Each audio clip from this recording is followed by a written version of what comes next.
This is the You Winning Life Podcast, your number one source for mastering a positive existence. Each episode will be interviewing exceptional people, giving you empowering insights, and guiding you to extraordinary outcomes. Learn from specialists in the worlds of integrative and natural wellness, spirituality, psychology, and entrepreneurship, so you too can be winning life. Now, here's your host, licensed marriage and family therapist, certified neuro-emotional technique practitioner, and certified entrepreneur coach, Jason Wasser. South Florida. Jason, it's awesome to have you on the show. For having me. I'm really excited to be here. No problem. Super excited to have you on. And what I wanted to do was just read a little bit more about Jason so you can hear about all the awesome things that he's doing. Jason Wasser is a licensed therapist, certified neuro-emotional technique practitioner, and a certified entrepreneurial coach. He believes that every business owner, whether an entrepreneur or intrapreneur, should have a therapist and a coach in their life to help them reach their potential and minimize their stressors. Jason utilizes a mind, body, spirit approach when collaborating with his clients and their families. Jason owns the Family Room Wellness Associates in South Florida and works with entrepreneurial clients and their loved ones all over the world. Jason, are you ready to speak to the I Am CEO community? I am ready and excited. Awesome. Let's do it. So the first question I had was to hear a little bit more about what I call your CEO story and what led you to start your business. Absolutely. So having grown up actually in an entrepreneurial family, I'm actually the second generation child. My grandfather started a family furniture business after he survived the Holocaust and moved to Pennsylvania, up in Costier neck of the woods. My father eventually took it over. They moved it down to South Florida. And then a bunch of years ago, my younger siblings, my brother and sister, kind of started getting involved in the business and pretty much manage it on the day-to-day. Meanwhile, as part of my journey, I've always been involved in the informal education, the nonprofit world, the student programming, whether it's high school or college level programming, and never really saw myself as this person who's an entrepreneur. I always saw myself as a healer and a therapist more than I saw myself as a business person. And a bunch of years ago, I opened up my own practice, still not accepting this idea that I'm an entrepreneur, that I'm a CEO, right? And saw the struggles of what it was to be a solopreneur, right? A person who's trying to run a business by themselves. And while I was doing that, I was hitting my head against the wall. I couldn't grow the business while I was seeing clients. And if I was seeing clients, right, and servicing the people I cared to service, I couldn't grow the business. So I was stuck in a catch-22. And meanwhile, I was still fighting this idea of being a business owner as opposed to this idea of, right, a therapist. Until a colleague of mine who's a chiropractor, who's also an NET practitioner, took about a year and a half to try to convince me to join him at this entrepreneur conference in Dallas, Texas. And finally, once I summoned up my strength to be really uncomfortable, where I saw myself probably being less than all the other people that were there, even though I had this business for many years, I jumped on a plane and went out for a weekend and walked out with the realization that not only am I an entrepreneur, but I'm actually really, really passionate about it, but I've just been thinking about it and defining it the wrong way. And that is some significant limitations. Year one alone of changing my mindset and putting into play of this program that I'm now a certified coach through brought not only radical, massive increase to my bottom line and profit in my company, but also made it much simpler to operate. And now I use these same skills to help other companies and families change their life through that world of entrepreneurship. I love that. I love that because while you were talking, I was immediately thinking about the book, The E-Myth, which always talks about the different aspects of running a business and how in order to go to a different level, you can't be the technician. I think it is the technician. You have to move from the technician to the business owner to the kind of person that can see everything. So I love that because so many business owners I find struggle with it. Do you find like the exact same thing? Absolutely. And I share this with everybody, especially people who are reaching out to me for ideas about going into graduate school for therapy or any other type of business like that I really correlate that technician, manager, entrepreneur, which is what the E-Myth talks about, to anybody who's getting a salaried position and or they're that solopreneur person, that they're the technician, right? Whether you're a janitor, whether you're a barista at a coffee shop, whether you're a therapist, whether you're a doctor, you're only getting paid when you're doing the work. And a lot of times that comes with also a lot of administrative work as well, a lot of extra paperwork, all that stuff. But going up to the level of a manager, someone like me was doing all three. I was trying to manage my paperwork, marketing, answering phones, scheduling everything, and trying to network, right? Going to networking groups and advertising and manage all that. And I didn't have enough time in the day. So when people come to me now and I walk them through each of those things, it radically shifts a person's idea, whether they're a student or they're already running a business, on how to change from that paradigm. And in fact, that's one of the first books, or I'll say skip the book, just go on YouTube and listen to as much as you can. And you can get all that in a much shorter, more efficient time. But I know that we've been trained to go to school, go to college, get a job, get that salary, have that safety and stability. But meanwhile, you're still trying to do all those other things. Right. My new paradigm is to become the person who's the most successful. You have to give up practicing the trade in which you're trained in to learn to go to the next level so you don't become Superman or Superwoman and trying to do it all. And that's what I help both my therapy clients as well as my coaching clients really let go of. And it really does help change everything for them. Yeah, I can definitely imagine that because, so many people kind of struggle with that. Usually a lot of people that start businesses have some type of expertise. They're really good at something, but sometimes that can limit your growth because you're so good at it that no one else can do it better than you, which it kind of touches on in the beginning of the email. So I know you touched on a little bit. Is that kind of like what you do for the clients you work with and what you feel kind of makes you unique and just like what I call your secret sauce? Absolutely. I think the secret sauce is not only do I have the therapy side and this coaching side. In the coaching program, I was actually trained under a capital venturist who is radically successful, has over, I think, 50 companies under their portfolio. And their passion is specifically, his name is Rick Sapio. His passion is training and helping other entrepreneurs reach their potential through entrepreneurship. And he does that through core values, values-based decision-making, managed by objective. What my other buddy, Matt Monero, I don't know if you've heard of him through the Unique Money podcast, is also now co-owner of this program called Business Finishing School. He talks about a lifestyle by design. And that's kind of the way that I coach my clients, where we typically think too small, right? We think about a goal that we want to make, in the next 3 to 6 months, but I push to 5 to 10 years out and reverse engineer. And I know the anxiety is going to be provoked in them because we usually make a goal or what we want to attain. And then we take a step back from that just below the level of resistance on emotions. And my job as a therapist and a coach is to push you into that anxiety provoking state, because that's really where I believe your potential lies once you get past that. So by doing that reverse engineering, putting together this lifestyle by design,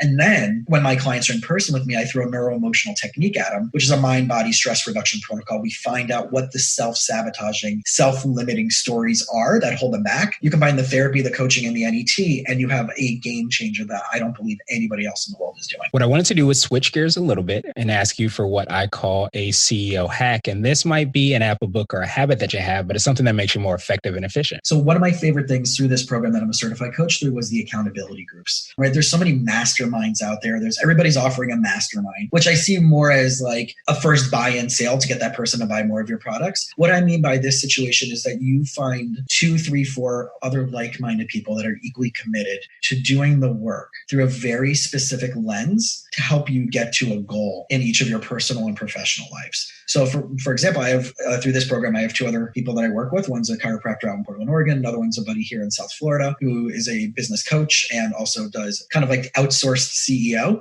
and works in online education. And we each of us are going through different themes and how it applies to each of our problems, both emotionally and practically, about our business, our limitations, our delegation, time management. So we go through themes as well as the module from this curriculum to help us do better, as well as to hold each other accountable to do the work that we say we're going to do. And I think that's something that most people don't realize. To hold yourself accountable is really difficult.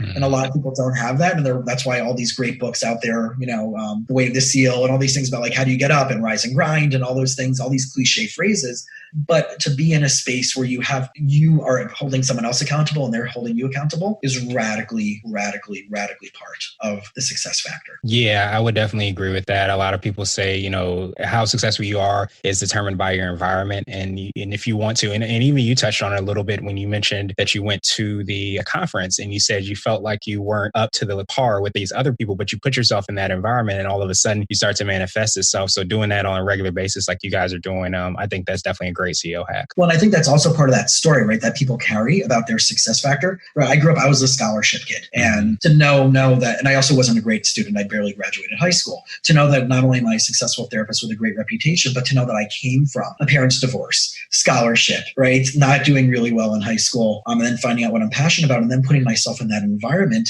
I want to challenge your listeners to not be afraid to take that risk, to do that. to now be coached by some of the big name people out there and have a personal relationship with some of the big name people that are out there in the entrepreneur space is really something that I've leveraged through this in the last 2.5 years. Nice. So I was nothing to having, leverage with this community of people who are radically successful, making hundreds of millions of dollars a year. And I'm not saying that from an ego place. I'm saying it by those influences become part of your network, right? And I think that if you bring value, and there's also a difference for people out there who the thing of a CEO, just because you're selling a product doesn't make you a CEO, but when you have a business, right? When you have products and a company around it, that's what makes you a CEO. And I think that people out there need to understand that there's more than just a product in order to do that. And a lot of times the product they're trying to sell them is themselves. And that's really tough because we can have 15 minutes and we'll be done. But to leverage the people that you're engaging with is really powerful. Yeah, absolutely. I definitely would, agree with that. So now I wanted to ask you for what I call a CEO nugget. And this is a word of wisdom or piece of advice. Or if you can hop into a time machine, what would you tell your younger business self? So the younger business self of me would realize that I am an entrepreneur. I think if I were to go back to the time I was in graduate school, we didn't have social media. And so I did graduate school 2003 to 2005.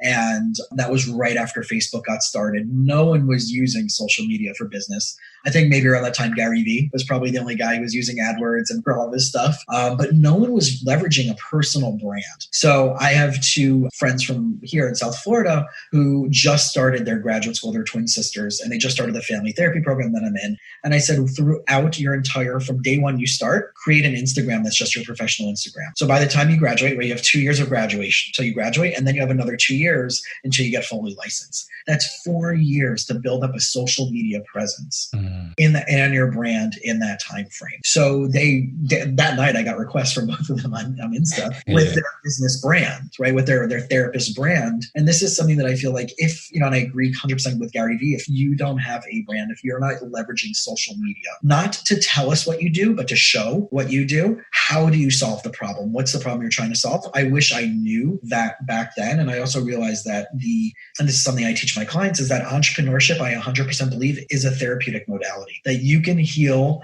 and figure out your purpose through entrepreneurship probably more profoundly than you can in many other ways. And I think that's an incredible actualization of person through that. So those are just some, those nuggets of bone up on all the reading, but know where your role is, right? Back to the entrepreneur, the manager, and the technician. Some people are really great at baking cakes, and they need to hire the partner to be the marketer. Some people are really good macro thinkers. So know your role, know what you're really good at, and don't try to force yourself into something else as if there's an ego thing there. I think that would be the biggest nuggets I would give to someone. Yeah, I absolutely love that. And I love that. I usually always say entrepreneurship to me equals hope. And a lot of times, like you were touching on, the healing and how you're able to heal things through entrepreneurship. And I think that definitely is something I would echo as well too. So I love those CEO nuggets as well. So I know we touched on it a little bit and we talked about the definition of what it means to be a CEO. And I wanted to see if there's anything additional you had for how you would define and what you look at as far as being a CEO. So it's interesting. I don't see myself as a CEO. I have a very, very niche practice. I have a chiropractor and a nutritionist that work out of my office as my associates. But I feel that unless you're really running a larger scale company,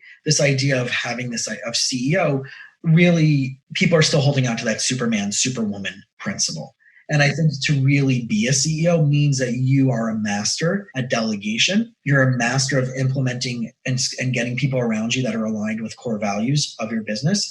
You're a master of brainstorming objectives and action steps and holding each person in that business accountable. But you have to have a business, right? Again, I like the idea that people aim to be a CEO, but there's a difference between being a president or a founder of something than being a chief executive officer, which means that you have an executive team, which means you might have a board of directors, which means you might have stakeholders in your company, investors. But I want to challenge people to think bigger than them being Superman or Superwoman. And that's the only way that you can eventually become a CEO, is that when you build something that's much bigger than you, where at the end of the day, the business does not revolve around you. That if you disappeared for a month, it would still run. I think when we get to that point, then you can officially call yourself a CEO. Nice. I absolutely love that. And I love that perspective because a lot of times, like, I love the phrase, the master of delegation, because when you are and you have that perspective, you're thinking long term and you're putting the people in place to be able to execute on those specific things that they're great at as well, too, and make sure you're a masterful leader and a master of delegation, as you said. So I truly appreciate the time, Jason. And I wanted to pass you the mic just to see if there's anything additional you want to let our readers and our listeners know. And then, of course, how best they can get a hold of you. Absolutely. So I know that people out there are kind of figuring out, like, this coaching thing is such a big thing right now. And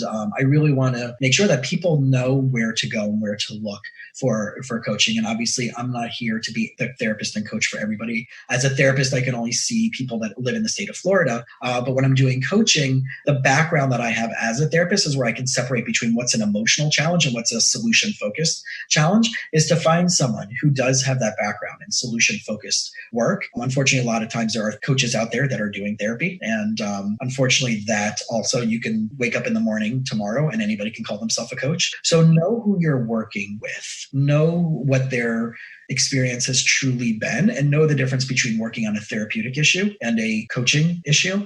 And I'm happy to answer anybody's questions and point them in the right direction. Like I said, I'm not here to take everybody. I don't have the case load and the bandwidth to take everybody. I take very, very specific clients. But those, I do take people who are passionate, who are committed to long-term change in their life, committed to realizing that mind, body, spirit has to be part of it. Work-life balance has to be part of it. Accountability has to be part of it. Defining core values has to be part of it. And making themselves really uncomfortable to figure out who they are capable of being has to be 100% part of it. So happy to help anybody out there. Please point them in the right direction, or even set them up with some coaching time with me. And the best way to get me is through my website. It's www.thefamilyroomsfl, and the SFL is South Florida, abbreviated. So it's thefamilyroomsfl.com. I can also be found on Instagram at Jason Wasser, LMFT. Awesome. We'll have those links in the show notes as well, too, just so that anybody can click through and follow up with you and follow you on Instagram, of course, just like the students you did that you spoke to before. So again, I appreciate your time and I hope you have a phenomenal rest of the day. Thank you so much. Right back at you.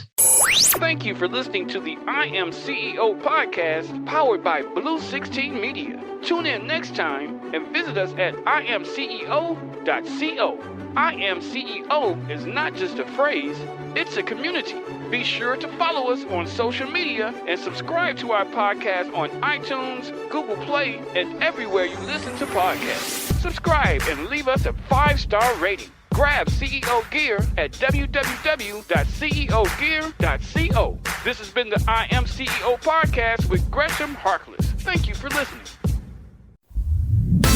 Thanks for listening to the You Winning Life podcast. If you are ready to minimize your personal and professional struggles and maximize your potential, we would love it if you subscribed so you don't miss an episode. You can follow us on Instagram and Facebook at Jason Wasser, LMFT.